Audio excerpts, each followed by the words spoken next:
ಮಂಗಳೂರು ಮಹಾನಗರ ಪಾಲಿಕೆ ವ್ಯಾಪ್ತಿಯ ಹೊನ್ನಕಟ್ಟೆ-ಕಾನ ರಸ್ತೆಯ ರೈಲ್ವೆ ಮೇಲ್ಸೇತುವೆಯಲ್ಲಿ ಕಾಂಕ್ರೀಟೀಕರಣ ಕೈಗೆತ್ತಿಕೊಳ್ಳುತ್ತಿರುವ ಹಿನ್ನೆಲೆಯಲ್ಲಿ ಸೇತುವೆಯಲ್ಲಿ ಎಲ್ಲಾ ರೀತಿಯ ವಾಹನ ಸಂಚಾರವನ್ನು 1 ತಿಂಗಳ ಕಾಲ ನಿಷೇಧಿಸಿದ್ದಾರೆ.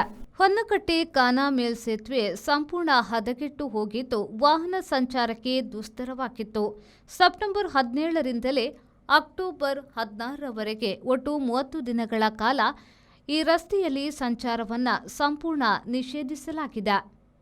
ಈ ಅವಧಿಯಲ್ಲಿ ವಾಹನಗಳು ಮಂಗಳೂರಿನಿಂದ ಕುಳಾಯಿ ಹೊನ್ನಕಟ್ಟೆ ಮೂಲಕ ಎಂಆರ್ಪಿಎಲ್ ಕಡೆಗೆ ಸಂಚರಿಸುವ ವಾಹನಗಳು ಹೊಸಬೆಟ್ಟು ಸುರತ್ಕಲ್ ಜಂಕ್ಷನ್ ಮುಖಾಂತರವಾಗಿ ಎಂಆರ್ಪಿಎಲ್ ಕಡೆಗೆ ಸಂಚರಿಸುವಂತೆ ಸೂಚಿಸಲಾಗಿದೆ.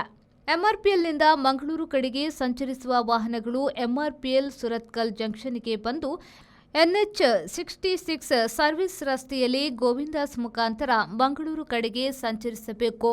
ಸುರತ್ಕಲ್ ಗೋವಿಂದಾಸ್ ಸರ್ವಿಸ್ ರಸ್ತೆಯಲ್ಲಿ ವಾಹನಗಳ ನಿಲುಗಡೆಯನ್ನ ನಿಷೇಧಿಸಲಾಗಿದೆ. ವಾಹನ ಸವಾರರು ಮತ್ತು ಸಾರ್ವಜನಿಕರು ಈ ಬದಲಾವಣೆಗಳನ್ನು ಗಮನಿಸಿ ಸಹಕರಿಸಬೇಕು. ನಿಗದಿತ ಅವಧಿಯಲ್ಲಿ ಕಾಮಗಾರಿಗಳನ್ನು ಪೂರ್ಣಗೊಳಿಸಿ ಸುಗಮ ಸಂಚಾರಕ್ಕೆ ಅನುವು ಮಾಡಿಕೊಡಲಾಗುತ್ತದೆ ಎಂದು ಶಾಸಕರಾದ ಡಾಕ್ಟರ್ ವೈ ಭರಶೆಟ್ಟಿಯವರು ತಿಳಿಸಿದ್ದಾರೆ. ಅಭಿವೃದ್ಧಿ ವಿಷಯದಲ್ಲಿ ಆದಷ್ಟು ಅನುದಾನದ ಕೊರತೆ ಇದ್ರೂ ಸಹ ಎಲ್ಲೆಲ್ಲಿ ಆನ್ ಪ್ರಯಾರಿಟಿ ಎಲ್ಲೆಲ್ಲಿ ಅಗತ್ಯ ಉಂಟು ಬಂದಂತ ಫಂಡ್ಗಳನ್ನು ಅಲ್ಲಿ ಉಪಯೋಗಿಸುವ ಮೂಲಕ ಸಾರ್ವಜನಿಕರಿಗೆ ಸಮಸ್ಯೆ ಆಗದಂತ ರೀತಿಯಲ್ಲಿ ಕೆಲಸಗಳನ್ನು ಮಾಡಲಿಕ್ಕೆ ನಾವು ಒತ್ತಡವನ್ನು ಕಾರ್ಪೊರೇಷನ್ ಮತ್ತು ಸರ್ಕಾರದ ಮೇಲೆ ಹೇಳ್ತಾ ಇದ್ದೇವೆ. ಅನುದಾನವನ್ನು ಒದಗಿಸಲಿಕ್ಕೆ ನಮ್ಮ ಶಾಸಕರು ತುಂಬ ಪ್ರಯತ್ನ ಪಟ್ಟರು.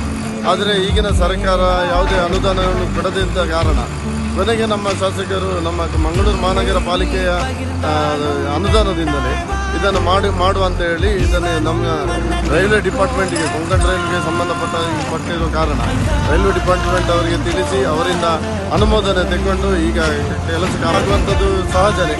ಅದಕ್ಕೆ 1 ತಿಂಗಳ ಮಟ್ಟಿಗೆ ಸಂಪೂರ್ಣವಾಗಿ ಬ್ರಿಡ್ಜ್ ಬಂದಿರ್ತದೆ.